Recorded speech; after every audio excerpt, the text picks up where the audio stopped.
Tonight on CCX News, done deal. The real estate transaction that promises to deliver a major draw to Brooklyn Center. Plus, a New Hope man who's keeping alive his farming past.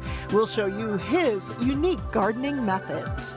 But first, a health investigation at a Maple Grove senior living facility due to disease-causing bacteria. CCX News starts right now. Hello and thanks for joining us. A luxury senior living community in Maple Grove is linked to cases of Legionnaires' disease. Over the past month, 2 residents of the Silver Creek on Main contracted the disease, and Delane Cleveland joins us now with more on the investigation. Delane? Mike and Alex, Legionnaires' disease is a bacterial pneumonia with symptoms such as muscle aches, shortness of breath, and fever. The State Department of Health is working with Hennepin County and the city of Maple Grove to identify the possible sources. An initial investigation has found that the source of the bacteria was most likely within the building's water system.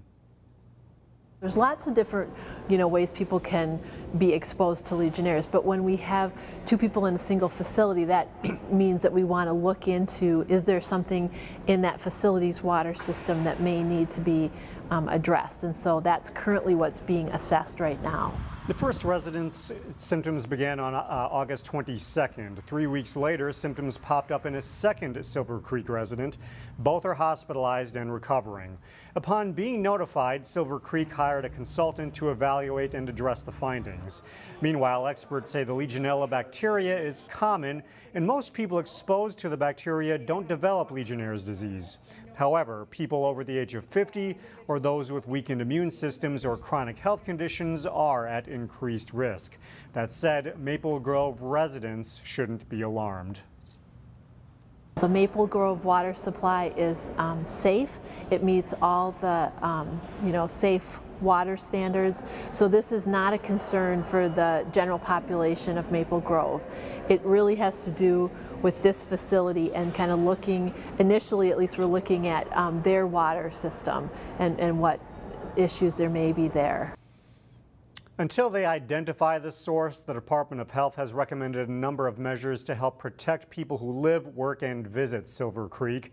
That includes not showering, not drinking the water, and shutting down the pool. State health officials say Minnesota typically sees between 50 to 60 cases of Legionnaire's disease a year.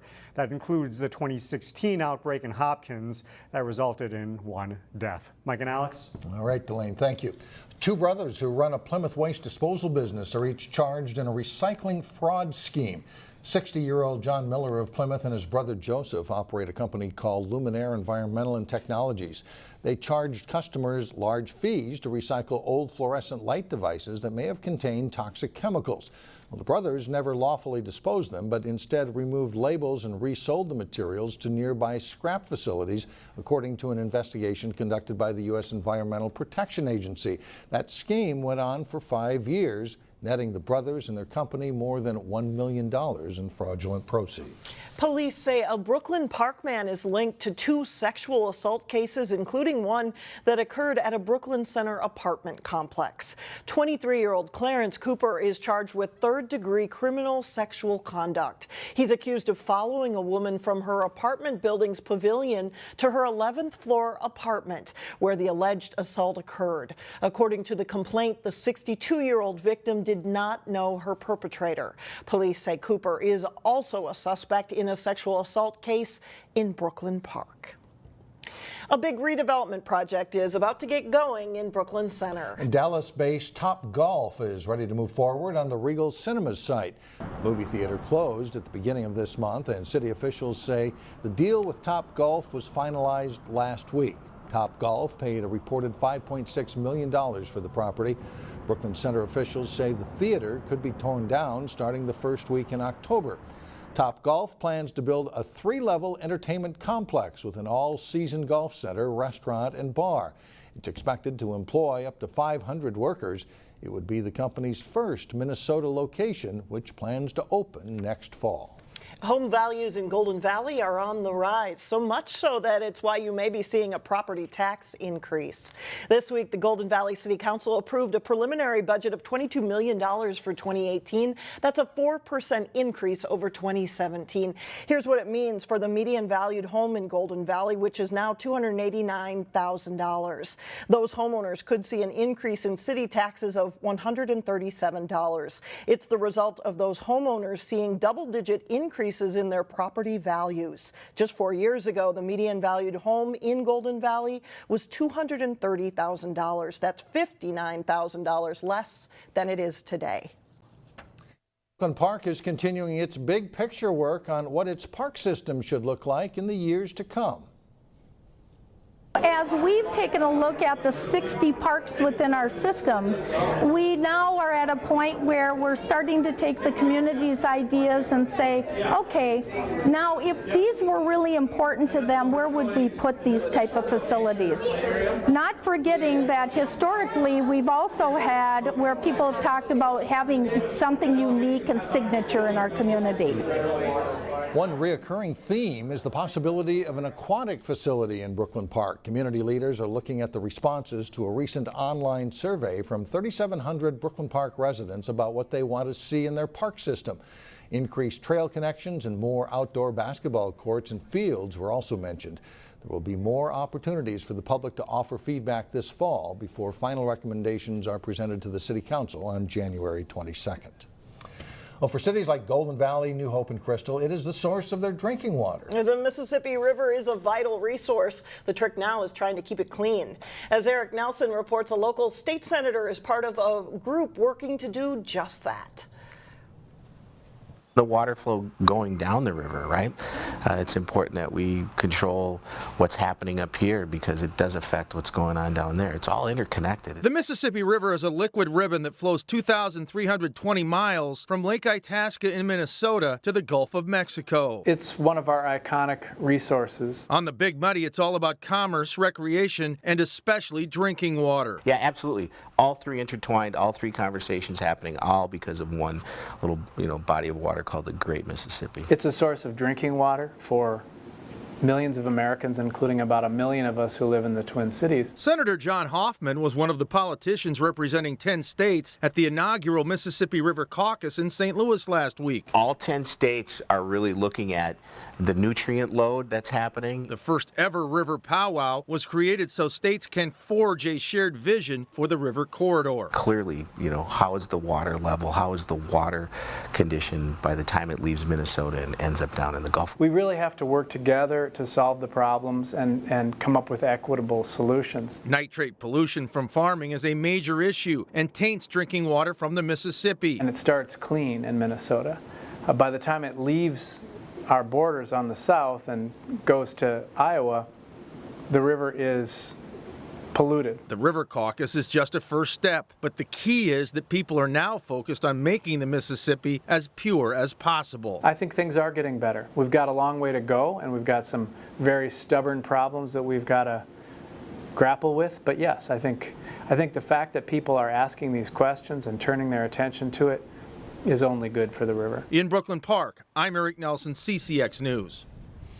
Still ahead, taking his farming skills to the burbs, we'll meet the New Hope man who's keeping alive his farming past. Plus, the top-ranked Wayzata boys cross-country team gets set for a big meet this weekend. That's coming up in sports. But first, a hot and humid first day of fall. Temperatures expected to reach 90 on Friday with tropical dew points. We'll be right back. The gardening season is winding down, but a New Hope man is still planting crops. Hey, reporter Sonia Goins goes in the garden to show us how he's making the most of our short growing season. I grow everything. If it's a vegetable, I grow it. Jim Johnson was a farmer in South Dakota before moving to New Hope some 20 years ago. I didn't make it out there and I had to go to town, and now I got a lawn service, and I call that urban farming. Farming is still in his blood. You can tell by his bountiful crop. I've taken over 100 pounds of beans off these two little areas here. Jim grows a variety of vegetables. Lettuce, carrots, and kohlrabi are in raised beds. Once the crops come in, he plants something else in their place. I planted September 8th, and And that's about it. Yes, we are in Minnesota. But his signature crop is onions. I grow them like softballs, about like that. Once the onions are harvested, he goes right back to work and plants squash and other vegetables. Like this squash patch right here, that was 375 onions I took off it. He's hoping warmer temperatures are in the forecast to help produce more melons. Now I got the mini melons here coming. Jim is expecting to get a bumper crop of radishes. He uses a unique method to plant seeds. You know, I call it speed planting. You know, you just, if you sprinkle a seed around, and if you work your rate right to incorporate the seed in the soil, you can plant a lot of stuff real fast. And the urban farmer has a special tool to go after weeds. He says the trick is to get them while they're young. All you're doing is you're chopping off the roots. He spends hours tending to his yard, but it's something he loves doing. It's kind of like a painting, you know, you did something. You know, I like to kick back in the evening and maybe have a beer or something and look at what I did. Giving away his garden goodies makes him happy. I like to feed people. I just like it when people eat the stuff I grew. In New Hope, Sonia Goins, CCX News. Jim says it's crucial to add organic compost to your garden, and all through the season he layers his garden with what he calls the good stuff. Jim is planning to turn the rest of his yard into garden space next year. Still ahead, the race to fight crime. Literally, we'll show you the race coming up. But first, the Champlin Park and Osseo football teams get set to battle in a key game on Friday. John Jacobson has a preview next in sports.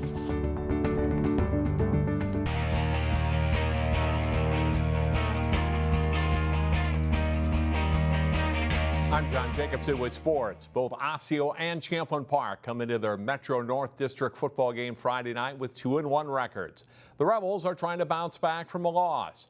Champlin Park opened the season with wins over East Ridge and Anoka before St. Michael Albertville rallied late to beat the Rebels 31-21 last Friday. The team knows they'll get a good test from an improved Osseo team and say the Orioles are a good rival for a lot of the Rebels players. Some would say around the program that they're a little bit more of a rival because we kind of grew up playing with them more than Anoka. Some of the guys played with them in Brooklyn Center and stuff, so they're a little bit more of a rival for some of the guys more than the others. Osseo's a good team. They play hard. They're fun to watch because they got so many athletes flying around out there. So I enjoy watching them on film, and they looked really well the last two games. Kickoff for that game is 7 o'clock Friday night at Champlin Park High School. Meanwhile, at Osseo, the Orioles are now 2-1 after an opening loss to rival Maple Grove. The Orioles bounced back from that first game to edge White Bear Lake by 1 point, then beat Blaine in game number 3. After 2 wins all of last season, they're seeing signs of progress with this team. Obviously, you know, I would like to win that first game.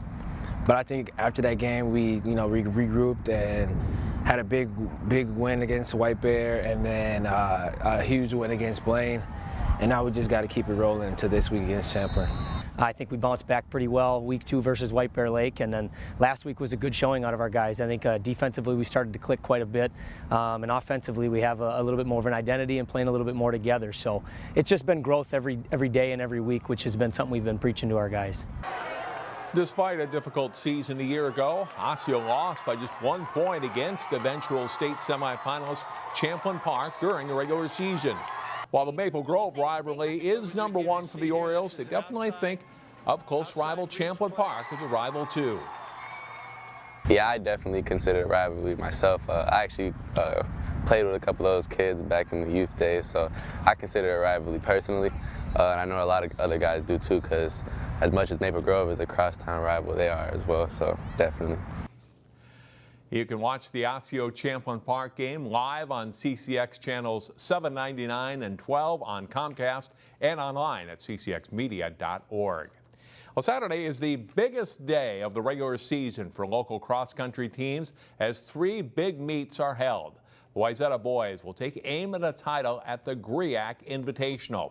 The Trojans are ranked #1 in Class AA and in the top 5 in a couple of national polls.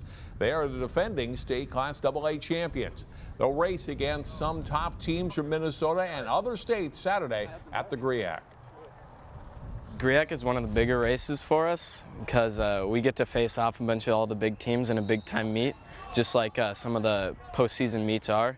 And we also really want to face off against the big teams. There's some nationally ranked teams like Great Oak that are going to be there. We really want to see how we face off against them. I really like GRIAC just for a multitude of reasons. I mean, we have Great Oak coming down, who's the #2 team in the nation right now, so that's pretty cool to be able to race against them as well. It's a very similar course to what we'll see hopefully at Nike Cross Nationals because it's very hilly, very muddy, and that on top of that, being able to see like other teams as well, like college teams and college coaches, and just having all those fans there, it's awesome. The Wayzata girls also should be a strong contender at the GRIAC. In addition to that meet, the Malacca Mega Meet and the Eagle Invitational in Apple Valley draw a lot of runners and teams from all levels across Minnesota. It's a good day to highlight cross country. The state meet weekend is huge, but it really narrows it down a lot. A weekend like this, and even like the Mustang meet, a JV meet that we get to go on Friday, there's 1,000 kids running there as well. So to have those mega meets throughout the state on that same day is pretty cool, just to see the turnouts and the atmosphere that they provide at those meets and really showcase our sport. Saturday, the GRIAC Invitational starts with college races at 9 a.m. The high school varsity races begin at 2:10. In Malacca, middle schoolers hit the course first beginning at 10 a.m. Varsity races in 4 classes begin at noon. And in Apple Valley, races start at 9:45 in the morning. Most of our local schools will run at one of those meets, or in some cases, will have split squads in more than one meet. Be a great day for running. That is all for sports today. Alex and Mike, back to you. All right, thanks a lot, John. We'll still ahead. At least it's not on Friday. Friday a little hot for running, but Saturday a much better day for a race weather-wise. We'll take a look at one when we come back. And finally, here's a way to help reduce crime and your waistline at the same time. The 13th annual Plymouth Firefighters 5K Run and Walk is set for 9 a.m. Saturday. Registration is $25, and you can register by showing up early on race day. Proceeds go to the Plymouth Crime and Fire Prevention Fund. Now, over the years, they've helped buy things like search and rescue training equipment, thermal imaging cameras, even a surveillance robot. Again, the run starts at 9 a.m. Saturday, held at the fire station at 12,000 Old Rockford Road. And by the way, last year's time to beat is 19 minutes and 20 seconds. And I looked it up. It was turned in by a 55-year-old runner. Nice. There you I was going to say, there's something to shoot for. Beat that, right? That's it for now. Thanks for joining us, everybody. We will see you back here on Friday, starting at 4 o'clock.